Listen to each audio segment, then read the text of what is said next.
And as we continue to observe the European Parliament election, we have covered plenty of ground. We talked about the situation in Poland, also that of France and Germany. Now let's hone in on the Baltic states, where things seem to be taking a different look when it comes to this particular election cycle. And joining us to discuss these issues is Margarita Šešelgytė, political scientist. Hello, madam, and welcome to TVP World.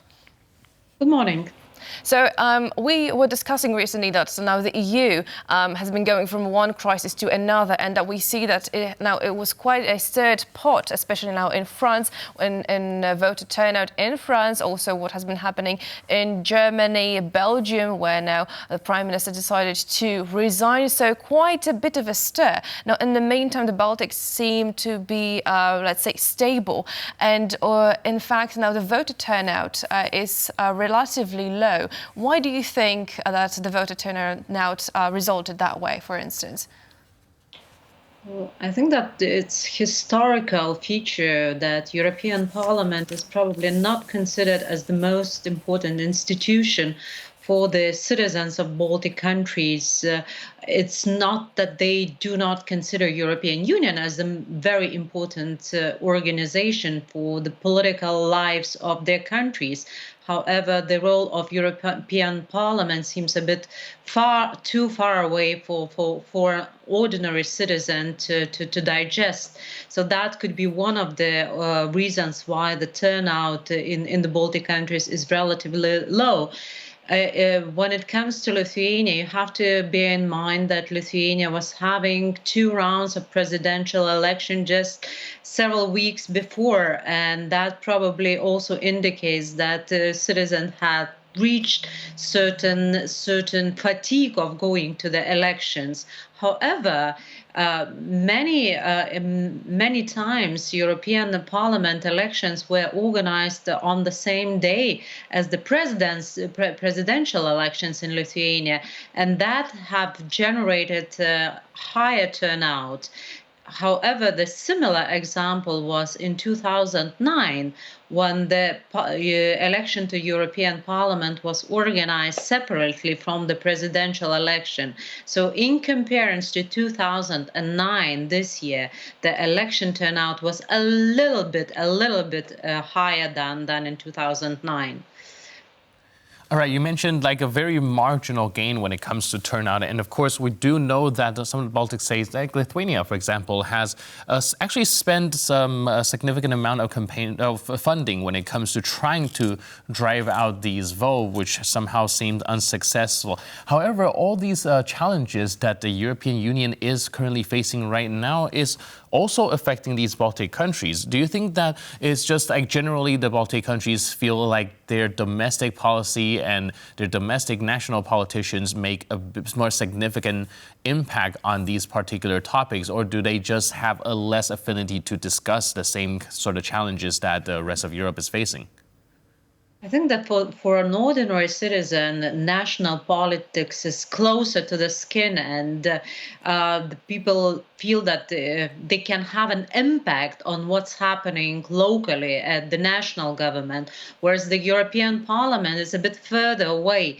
I think that there is an increasing understanding that we are a part of Europe, and the trends which are happening in Europe are affecting Lithuania. However, when it comes in belief in its own agency and ability to change what's happening in Europe, I think that there is a certain modesty how important is our voice in Europe, and in particular in the voice in European Parliament and the voice of European Parliament in affecting general trends in Europe.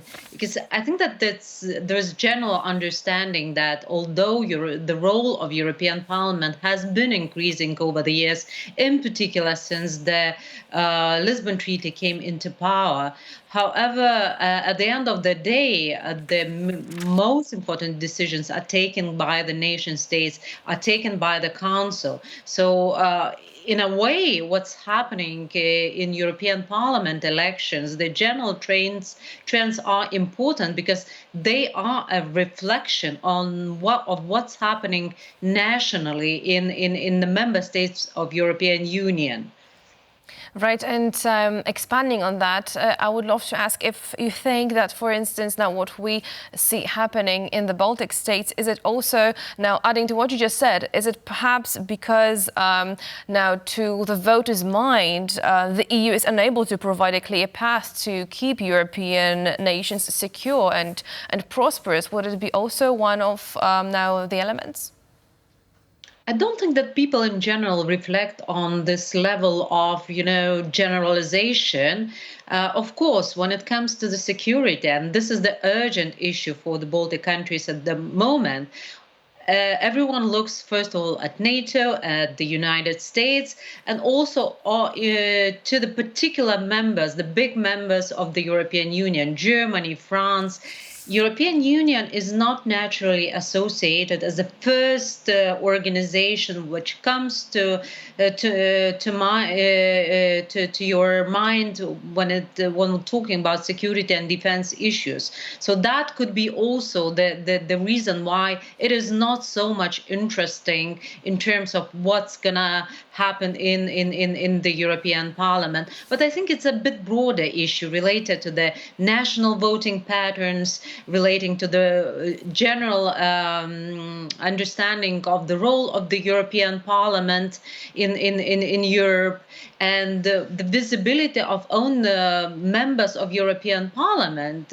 Many of them are not as visible in the countries as the national members of the Parliament. So it just makes European Parliament a remote institution, which is probably not so much important when it comes to the urgent issues, solution of the urgent issues, security and defense, but also very mundane issues like economy, like social welfare, the issues that are important for the ordinary citizen.